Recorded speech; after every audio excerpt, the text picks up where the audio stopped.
Yes. AMG Podcast. Happy Friday, everyone. Welcome. Today, we're going to have some fun. We're going to bring the fellas in the room. Brother AJ Lavender, Larry Woods, and Craig Cooper. What's up, fellas? How y'all doing? What is happening, everybody? Happy Friday. Happy Friday. It's the Friday Podcast. Friday. Yeah. What a great day to kind of like bring things together, have some good conversation, end up chopping it up as a crew and sharing our thoughts with the world. How about it? Yes, indeed, man. I'm excited about today. Let's just jump into it, AJ. Yeah, we can do all the salutations all we want, but let's jump into it. Going to share that video. Something fun, educational, and I'm sure people are going to have questions about it. Guarantee it. Something that we've all been a little bit familiar with. So here we go. Check it out.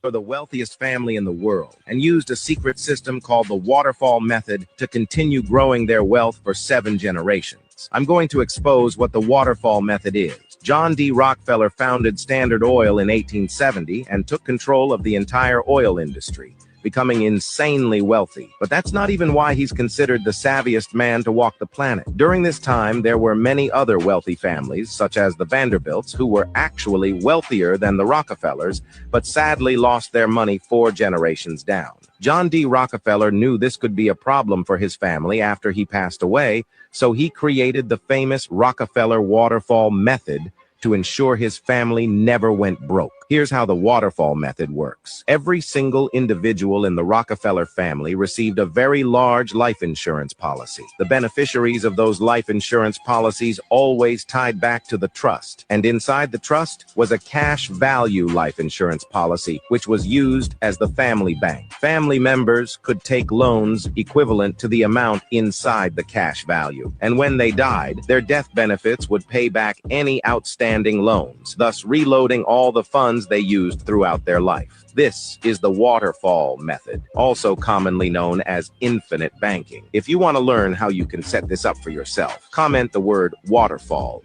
and I'll send you a DM. Waterfall. All right.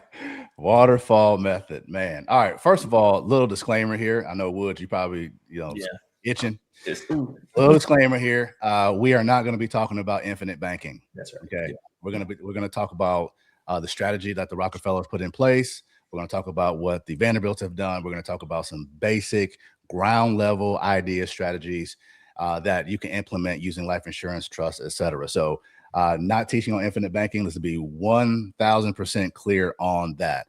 That is a thing that it's kind of, I should say, it's not, a lot of people talk about it. Not everyone understands it. It applies to very few people and not everyone.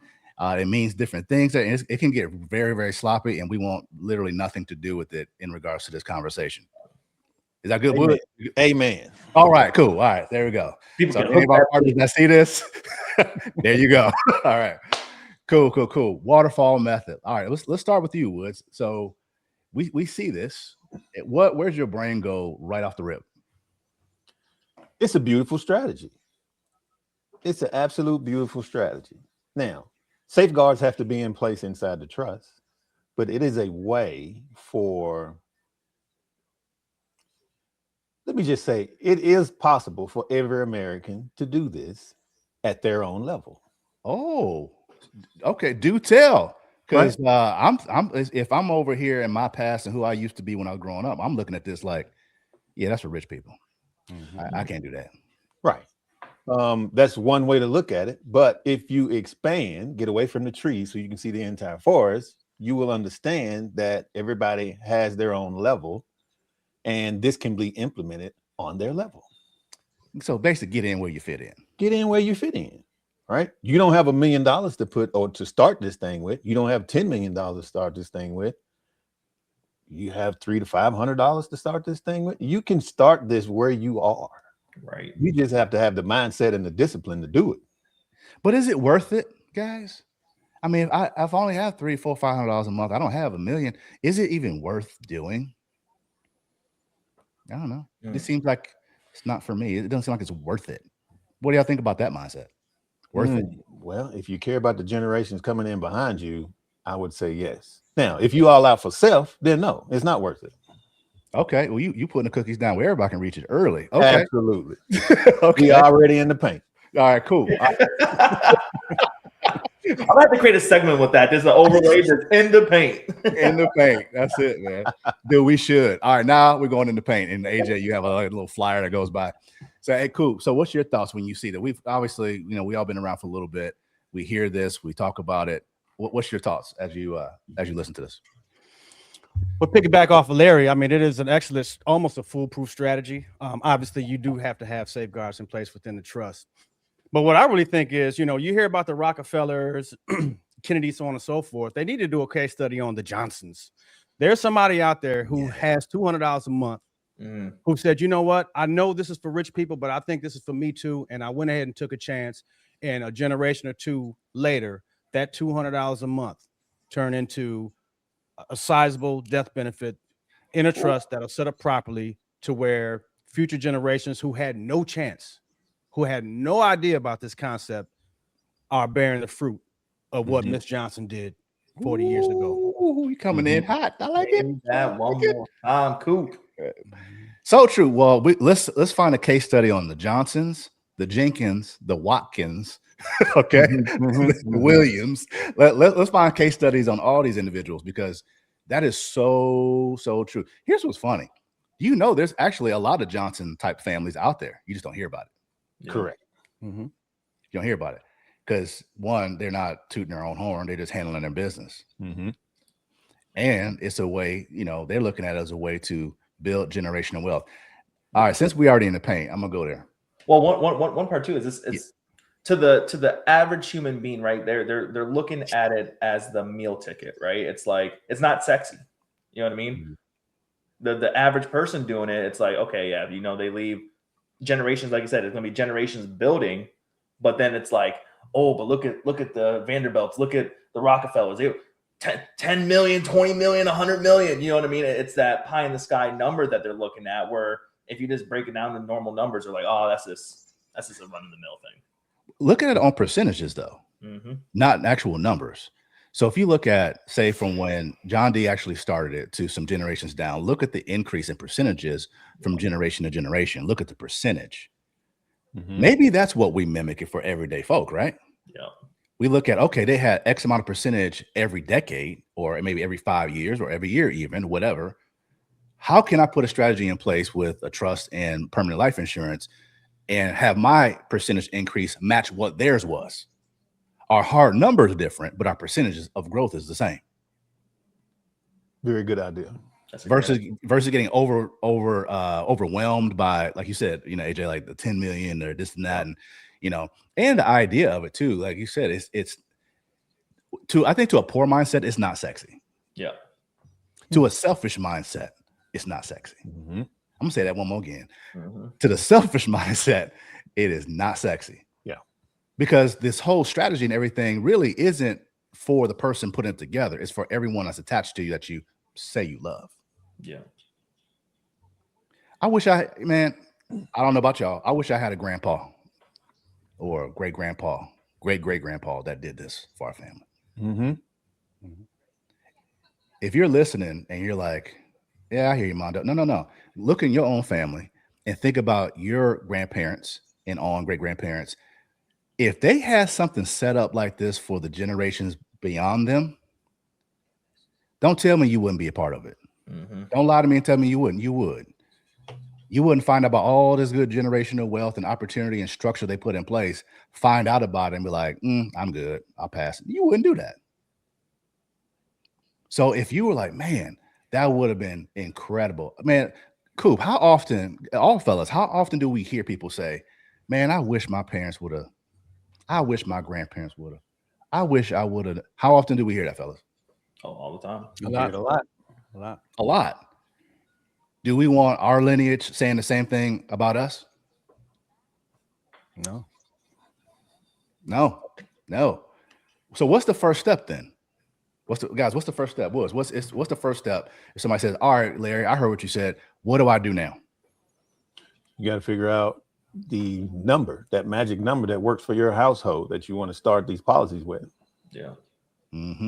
What's another kind of coinciding step? It's the trust. Oh, it's for sure. Right? So you structured properly, right? Governed properly, bylaws and all that good stuff in there, right? And consulted properly. Consulted. Boy, what you said. Mm-hmm. Consulted properly. I saw a video, or I didn't tell y'all this yet. I saw a video this morning. And it was a guy that I highly respect. He's a CPA, very talented guy. And he was talking about how life insurance is, to a lot of people, and this trust thing is a scam to a lot of people. And he said, and it really isn't. He said, it's not the vehicle, it's the person putting you in it. Right? It's not he was talking about how if you're going to do things like permanent life insurance or even retirement, but anything like that, you want to get with people that know what they're doing. He said, the problem is, and he pulled the sheets backwards. He said, the problem is you get new agents out there that need to eat. All they did was got the insurance license. They know a few people. They have the gift of gab, and they sell you a policy, and they don't understand how to structure it, how to position it, how to fund it. But they got a commission, and they're eating well to pay their bills for that particular month. And then now they're on the hunt again. He said that's the negative side that has given our industry this kind of stank when people look at it from the outside if they don't really know the truth. Well, the truth is there's a opposite side of that coin where you have individuals and organizations like ours where we've put in the work. We continue to put in the work to understand, learn. We've attached ourselves with organizations that know what they're doing, have been doing it for a very, very, very long time. From high level people to the common everyday folk. People who are trying to figure out how to be common every day. They're trying to scale up from where they are. People getting their life back together. You name it. So what's interesting is if you're hearing this, make sure you get with someone. We can help you. If it's not us, find somebody that knows what the heck they're doing, right, Woods? Because we've seen those contracts and policies from other people that have showed us what they got somewhere else. Right. And they're kind of yeah. All that, whatever that is, there's all that. It's not good. Now, AJ, what will be the first step outside of, okay, I've got idea to get a life insurance and I've got the idea to get a trust. What now? So one of my things too, before I answer that is, if you are gonna, get a consultation with somebody, don't just stop at that person. Like, for instance, if you come talk to us at AMG, go talk to another company. Like ABC test it out to see if, okay, are these guys telling the truth? Are these guys telling the truth? What's the difference between C? What's the difference between B? What's the difference between A? What's the commonalities between the two? That way you're not just stuck in the air and just trusting one person's word as much as we want to trust the first person that we know just because that's the way the world is. But you have to also protect yourself too as well. One of the first things I would say is talk to others around you that may have something already in place and ask what they did. Who are they talking to? And then go talk to them first. That would be my first step, if anything. So I think that's huge, fellas, because you surround yourself with like-minded people. We talk about it all the time. Coop, would you say this is a common or normal thing for middle class? Let's talk middle class folks. Okay. If you know you're solid middle class, is this conversation normal every day, like Sunday dinner conversation? I don't think so, Mondo. I don't think so. If I had to bet on it, I don't think so either. No, I don't think so. And for a lot of reasons, for a lot of reasons, we don't have to dig into all that, but for a lot of reasons why. So what about finding people where this is a normal conversation, where this is, maybe they grew up, this is kind of expected. We have those clients too, Larry. They grew up where this is every day. Like, this is something that they were brought into this thing in their teens with their family. Right. And they're at the annual and biannual family trust meetings and retreats. They understand what's coming at 18, what's coming at 21, what's coming when they get married, what's coming when they have buy their first house, what's coming, to their kids when they die, all that stuff. These kids are indoctrinated early. Right. And they also know the difference between talking to somebody who knows about these products and talking to somebody who doesn't. So when you surround yourself with people, like-minded people, or when you go after these ABC testing from one product to another, make sure they're specialized in their field. So educate yourself. Educate yourself. Don't talk to a financial advisor who don't know nothing about insurance. Come on. Okay. Do not talk to a financial advisor that don't know nothing about insurance. Do not do it. Mm-hmm. So that is key, and we'll go hard on that one because now there are some. We've noticed there's like a split. I don't know the percentages, but I've seen phenomenal financial advisors that are well-rounded. Mm-hmm. They know what they're doing. They're bad to the bone, man. They're awesome. There are They're some doing out their there. thing. Yes. I mean, whether it be assets under management, whether it be life insurance, whether it be retirement, whether it be your Roth IRAs, managing all these different things, even your life insurance. They know how to take all the pieces of the buffet and make it make sense. Yep. Yeah. Okay. There's a lot of individuals that are phenomenal at that. Then there's another group where it's all the other stuff, and then life insurance or even annuities, they don't even entertain it. They don't like it. They're so drinking the Kool-Aid of the other types of things that they don't even look at the legacy piece fully, protecting the generations that come and all that kind of stuff. It's really interesting. Now here's where it gets interesting. I'm gonna go deeper on this, man. So come on. I want you to explain why you think they think this way. We in the paint. Come on. Yeah. Okay. So the first thing, here's what I've noticed with working with higher net worth clients. Okay. They want to have a versatile and diverse portfolio and whatever that looks like. When I say portfolio, I'm not talking about everything's in the market. They have some stuff in the market. They may be in crypto. They'll have life insurance, a lot of it. They'll be in annuities. They may have a raw. They got real estate. They've got private, investments of all kinds, secure private investments, business. They got all kinds of stuff going on, and they're a fan of all of it. Okay. Now, their financial advisors, when you have people who have a certain level of income, say the upper class, those financial advisors, what I've found that deal with those individuals, understand estate preservation. Mm-hmm. And they know the only way to do that is through what? Trust and life insurance. Mm-hmm. Mm-hmm. Okay. Take the financial advisors where the majority of your book of business is like middle class, lower middle. That's not on the radar. It's not on the radar. It's get that Roth going. It's get all these other things going, but no one's talking about estate preservation. So if you've got financial advisors who aren't showing you how to level up your family and your trust and your generation and to protect the estate that you've built, like for instance, if you built from 0 to 100 or say 90, and you want to like pass it on, you want to protect it and take the next generation to take it from 90 up to 150. And then next generation from 150 up to 210, whatever. Okay. That's the estate preservation side that the wealthier people are entertaining and are heavily in. The other side is what's happening. People are getting like 1 to 90, no estate preservation, no trust. They die. Back to 1. Back to 1, maybe a little bit up, and sometimes negative. Mm-hmm. Mm-hmm. Mm-hmm.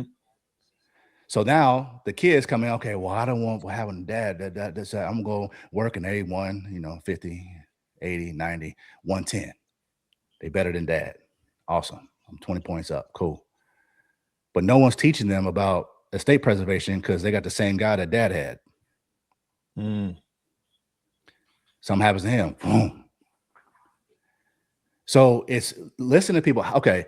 Protect what you build. That was about something totally different we were doing before, Woods, but we can apply it here.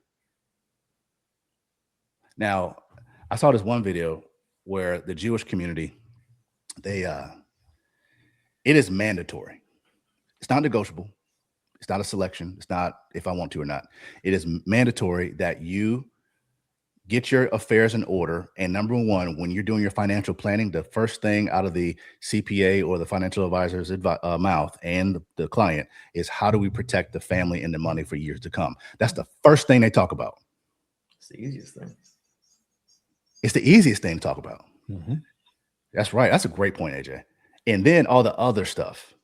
Okay, where do we put this money then? Then what do we do with this? What about the real estate portfolio? Blah, blah, blah. But the very first thing that they dial in and figure out is, how do I pass this on? Ask yourself, since we're in the paint woods, where's that in the priority of conversation? Are you having a estate preservation conversation number 5, No, 6, that's one. if at all? Number one. Number 1. I don't care if your estate is worth $100. That's your estate. Protect it. Seriously, I know this may sound silly, but for real, you look at this waterfall method. The general idea, right, is everyone in the family has a policy on them, right? So it builds cash value. So the family, the trust that owns the policy, and also is the beneficiary of each policy, right? The trust is making money because it is permanent life insurance with cash value. And every year these policies accumulate cash. The trust is making money every year on every life of every person in the trust in the family. You didn't have to hit the lottery. Yep. You didn't have to hope, wish, and cross all your fingers and toes, hoping that God come through for you. You don't do none of that. You literally put some money aside. And what a wonderful trade. I put a couple $100 a month away, and they're going to pay me 6-7 figures when something happens to Ralph. So the trust is making money while everyone's living. And AJ, guess what happens when they die? Get benefits. The trust makes more money, the death benefit.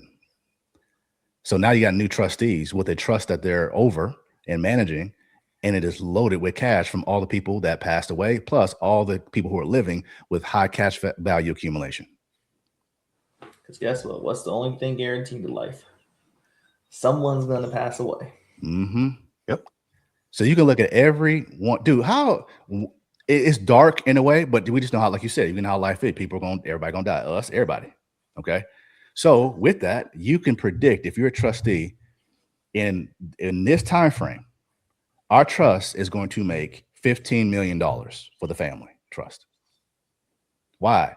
Because if you do life expectancy, maybe add a couple years because you love auntie, but at some point, these 15 people are passing. These 15 people have $1 million a piece on them minimum. So we know at this time, our trust is going to gain $15 freaking million. Yeah. So now when, Tracy needs a minivan to take her son to school, she's going through a little spot right now, can't afford it. Guess what? She can go to the trustees of the trust. To what? Didn't that video say that? They would utilize the cash value and loans and withdrawals, stuff like that, and it's paid back out of the death benefit. Yep. Little Johnny wants to go to his favorite university. Maybe mama doesn't have the tuition. And even if she did, why should she pay it? The trust has it. Like, I don't know. I'm getting my little soapbox here, but yeah. I love this, man. I think this is a phenomenal idea for everyone. Go ahead, AJ. But then I know some people could probably be going off like, oh, if the trust has 15 million, I can go grab 10 and buy this mansion all for myself. No. That's not how it works. No. There's governance in place, man. Yep. There's governance in place. There's bylaws. There's all types of different things in there where the trustees and the grantor, all that. Well, actually, really, the trustees put everything together. Yeah. Okay. And there's a reason for that. Because it ain't about them. It ain't just about them. It's about everybody that's coming after you. That's the name of the podcast, AJ, today. It's not about you. Book it. It's not about you. Look what happened to the Vanderbilt family. Yes. Okay. So compare to AB that. Go ahead. Yeah. Vanderbilt family. After 4 generations, money's gone. Because everybody that received the cash back, the death benefit, when someone passed, it was divvied out among the family. They spent it all. Now, it may have been a few that actually didn't, right, and developed their own trust for their own bloodline after that. But in the beginning, in the 1800s, when they started that, it only lasted 4 generations, and they were like done. It's the what could have been. What could have been. And what's crazy, they had more money than the Rockefellers. They had more money than the Rockefellers, and they went on a spending spree. Boy, that emotional attachment to that $20. That dopamine was high. If you don't know what we're talking about with the $20, go watch the last episode. Go watch that last week, because that, man, you talking about when there's no governance, there's no education, there's no maybe direct example, there's no accountability. People don't like that word. That's a cuss word today. Ooh. Accountability. Because they're out of pocket. That's why they don't like it. Because they know they're out of pocket, right? Yeah. You don't mind accountability when you're doing everything the right way. Yeah. But as soon as somebody say accountability and you start flinching, you just telegraph the fact that that's probably you clowning, like doing something you should be doing. This is a great strategy for anyone, man. If you are a person that says, hey, I've got, I just want to get started. Can I get started with this? Absolutely. Here's the real deal. I'm on the emotional side, man. Do something. Doing nothing is not an excuse. Right. Well, I don't understand it all. Talk to somebody. Learn. I mean, there's a Chat GPT, there's Claude, there's Gemini 3.1. Like, talk to them. It is not an excuse. You got to make time for people. Make time for stuff they care about. Yeah. Yes. Ain't that the truth? Ain't that the truth? Cool. How many people you know that you probably heard over your lifetime that were like, man, it's like they talk about generational wealth, or they talk about how somebody didn't pass something down to someone, or family fighting over stuff when somebody died, and da-da-da. You seen that before? Guarantee you've been around a while like me. So I've never not seen it. I've never not seen or heard of it. I don't know anyone who, someone dies and everything is set up. It's always, a mess. But I mean, to your point, this is for everybody. Like, this is not, and you can scale it however, scale it to whatever you're dealing with. Not everybody has Rockefeller money or Vanderbilt money, but to your point, yeah, you hear it a lot, and that middle class, you think some people would know better or be further along. That's not the case. And that's why, to Larry's point, governance is key when you have a trust, to make sure that those folks who are not accountable can't just go, spend it all.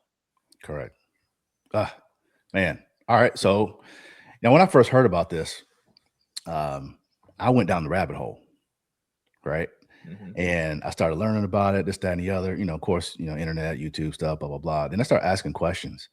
I went as far as talking to people. This may sound silly, but to me it wasn't. If you watch a lot of YouTube videos and you're learning about different things, and then you see the people in comments, I started developing like online friendships with people who had great things to say about certain, like, seemed like they knew something. They were like, yeah, absolutely. My family did it a while ago, blah, blah, blah. All right, who's that? Okay, that's Ralph 257, blah, blah, blah. Okay, let me DM him. Hey, share with, I heard you said something about this. Tell me more about that.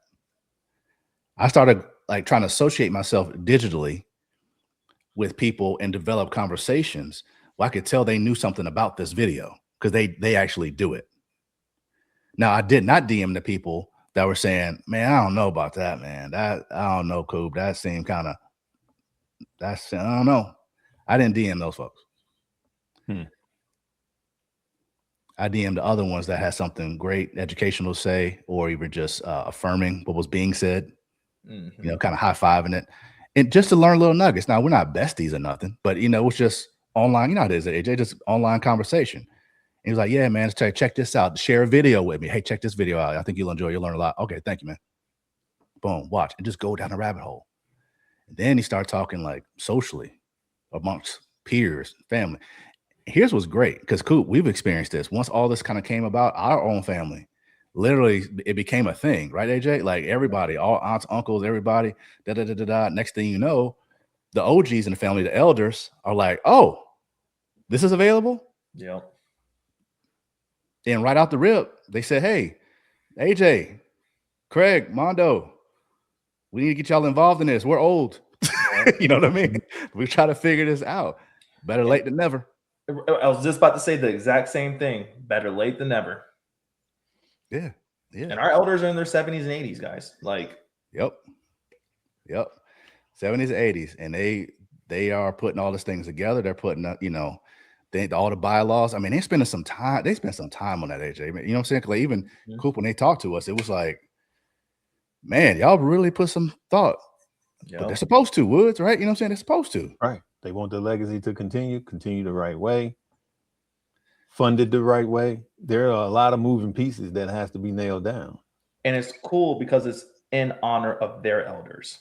So yeah, even though it didn't start with the generations before, they're starting it for their generations before, which I think is the coolest thing.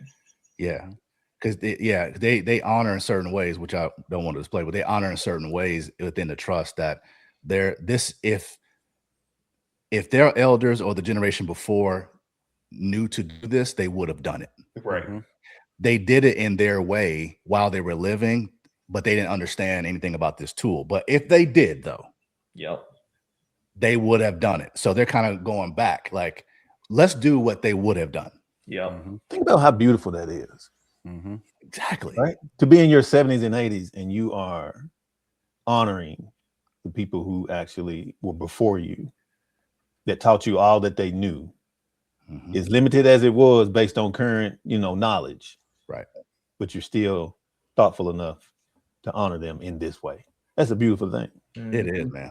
It is. Right? That's a beautiful thing. And everybody, the problem, the issue is everybody doesn't have that mindset.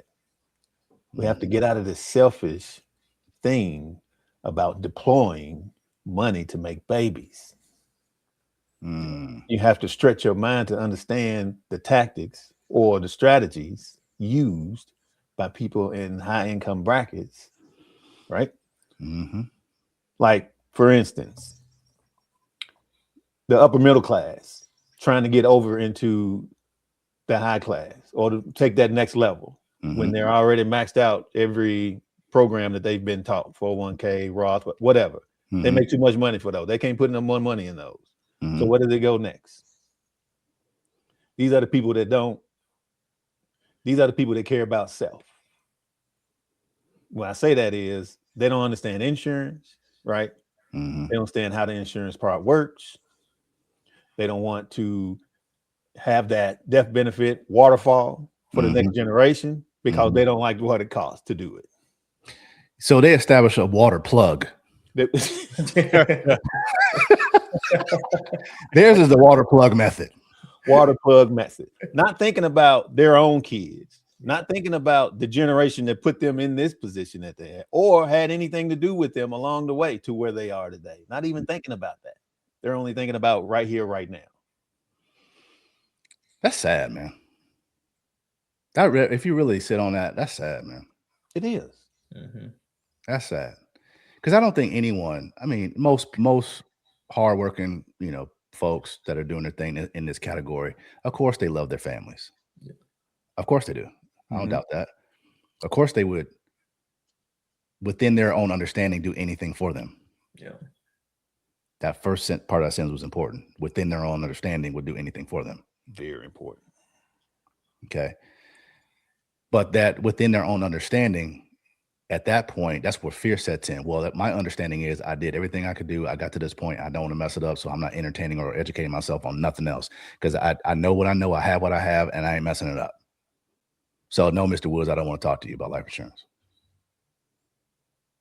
No, Mr. Craig, I don't want to talk to you about investments because I know what I know, have what I have, and I don't want to lose it. And if I start talking to you, you don't get me to do something and I'm scared I'm gonna lose it. So I'm not doing nothing. Well, the other part to that, Mondo, unfortunately, some of these folks are looking down the road. And, these are the same people that bought Bitcoin at 130,000 or bought AMC stock at $3. Thinking this is my chance. I can level up right here. And so now they look at everything that comes behind that as a scam. It's so sad. Does anybody really know how old the insurance industry is? I'm sure they don't. No. Look, I'm a fan of crypto. I am. AJ, no, you are.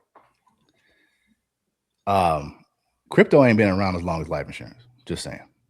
Nope.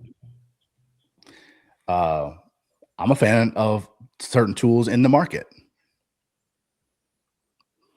Hasn't been around as long as life insurance.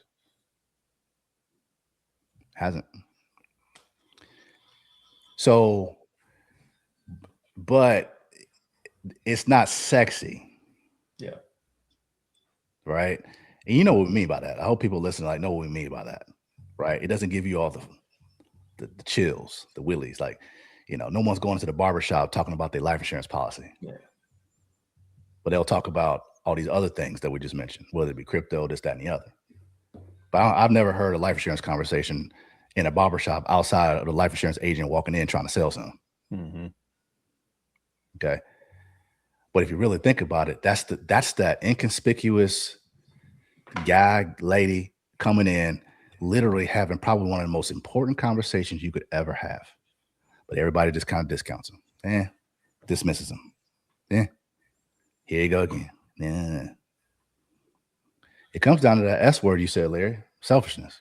Mm-hmm. What it comes down to. So let's challenge everyone who's watching. Can we do something selfless for once? Or maybe if you have already, and let's continue. Let's level up that selflessness. Let's level up and say, hey, you know what? Man, I can really, I'll put my kids to school. I've done this, I've done that, blah, blah, blah, blah. Selfless acts. Yes, wonderful things. As a parent, grandparent, this and that. Yes, awesome. Let's level up. How about them great grandbabies you'll probably never meet? Mm-hmm. Mm-hmm. How about the people you will never meet? How about the people you would set up and you will never have the satisfaction of sitting back and say, look what I was able to do for my grandbaby. You could do for your grandbaby. What about the great grandbaby? You can't sit back and watch and go, look what, no, you gone. Mm-hmm. So I'm thumbs up on myself. That's weird. But yeah, you get what I'm saying though. I mean, I think let's challenge everyone, and fellas, us too. How can we level up ourselves for our families? What can we do? Let's not just put it on everybody else. Let's put ourselves in that canoe. What can we do to level our own families up? You got me thinking now. I'm saying, okay, well, what was this weekend? I said I was gonna have a little Sabbath. I might be sitting around thinking, like, what can I do? For sure. Really, what can I do? And you know what the craziest thing is, especially when we're talking about life insurance? This is the one thing you don't need any skills for. You don't need, all you need is a little bit of resources in one conversation. For real. Isn't that crazy? Like, you don't have to go to school. You don't have to have a crazy promotion opportunity. You don't have to, all you need is a little bit of resources in one conversation, and you can set up your generation to come. It's too good to be true. Oh my God. If I hear that one more time, I'm gonna jump through the screen. It's too good to be true. Okay. It's interesting, man. Plug they create. That's the plug. That's the water plug. That's the water plug. Mm-hmm. That's the water plug. Yep. That's the water plug. That's the it's water only plug. For rich people. Trust and insurance is only for rich people. It's only for the Rockefellers and Kennedys. So my thing is, as we get around to our close, I'm gonna get my handkerchief. Was the preacher? I was at that close. All right, Reverend. As we close, what's crazy about that, man, is I think if you're looking at this and you're like, you know what, that's for rich people. It's not for me. It's not for whatever. It's like, pause for a second and educate yourself. Guarantee you can find out how you fit in. Have conversations with us even or others. Go down the rabbit hole. Or all of us really. I know, Craig, you were talking about you've never not seen, the devastation, or you're used to seeing things just not passed down. What if you had a way? Like, really, forget the idea of trust and life insurance and all that kind of stuff. Forget the name of it. If someone came to you and said, hey, how you doing? You build a relationship with them. So we have a tool, a way you can ensure that your family will never go broke ever again. Doesn't really cost you much. Very minimal investment, but you're definitely going to ensure that your family, with this right structure, will be taken care of forever. Is that something you'd be interested in? Now, I think when you have that a conversation and you ask people that, they were all going to say, what, Larry? Yeah. No. Yeah. What's the catch? What's the catch? Mm-hmm. Yeah, what's the catch? So first, that's the what I want to get at. Stop looking at this stuff with so much skepticism and pessimism. Even if you don't like who the deliverer is. Right. It's like insurance is the most highly regulated industry in the world. Banks don't even use banks. They put their money in insurance. That's too good to be true, though. That if I hear that one more time, like, right, man. We got 4 letters for you. BOLI. Look it up. Bowley. Exactly. If they don't right. invest in their own products, research that. That's the thing, man. I just, it puzzles me because people say, I'll do anything for my family. I'll defend my family. I do blah, blah, blah, all this. Then you bring this up. Now they got the itchy neck all of a sudden. What's that song that I don't know. I'm looking for love, but I won't do that. And the reason is the funding part. That's the only reason. Yeah. If it was zero, you take it. You take it because there's, in their mind, there's no risk. Dude. If they don't understand, with the funding, there's still no risk. Yep. Bro, I used to ask people that. When people start hemming and hawing around, Craig, I used to literally ask people, it's like, you know what? I understand your concern. I get it. Do you appreciate the value? Well, of course, I think it's phenomenal. Okay. Do you like me? Well, yeah, you cool. Okay. Man, you understand what this could do for your family? Like, well, yeah. It's like, okay, so it's the money then. Yep. Yeah. Right. And then I would say, hey, you know what? Let me make a phone call because I might be able to get you this for free. If I can, would you be interested? Well, of course. Now we know what the issue is. Mm-hmm. It's not the value. It's not the performance. It's not the strategy. It's not me. It's the attachment to Benjamin. Attachment to that $20 bill. It's that attachment. You holding on to a $20 bill or 5 of them or 8 of them or whatever is more important to you than everything we just talked about we can do for your family.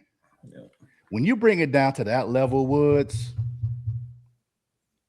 you mean to tell me a handful of dollar bills? Matter of fact, I'm gonna show you how silly this is. Y'all keep talking. I'm gonna grab something. Really, I know we record. I'm gonna grab something real quick. Hold on. It's like a Scooby-Doo commercial. Yeah. And those $20 bills have no feelings for you At all. Zero. This right here. Now, this is fake money, by the way. This is. I'm not bragging. The guys, no, look. I'm literally showing you. This is fake money. Where's the thing at? It's. Oh, you can see it. Hold on. Okay, there we go. See it? It's play money. Yeah. This is play money. Off use only. Yeah. Yeah, it's play money. Now, why do I have this? Because I'm teaching my kids money lessons. Mm-hmm. And we have a stack of 20s, a stack of 100s, and all the stuff. This is for my kid. I'm just making this clear as people think, well, look, he's trying to flop. Nah, it's fake money, Coop. All right. This is for my kids. All right. Now, not one of these dollars, the $100 bills or 20s is real. Not one of them. But here's my point. Let's say it was.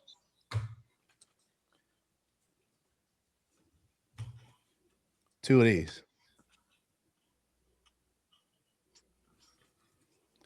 Every 30 days. Minimum. You can do obviously more, less, whatever. But let's say that's for a person. AJ, I think that's fair, right? Mm-hmm. Yeah, we've been saying 200. Two of these.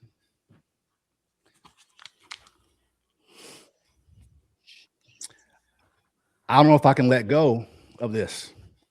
Yeah, I know my legacy will be intact. I know that my family will never go broke again. I know my family and the kids will have resources as they grow up. I understand it won't die with me. I understand that my great-great-great-grandkids can experience the fruits of our labor today. I understand that, but I can't let go of this. I'm not willing to let go of it because it scares that I'm going to lose it and not get it anymore again. It's too expensive to pay. I got to keep it. And everything you said to me, Mr. Woods, about how I could take care of my family, I love it. I like it, but I don't know if I can make the trade.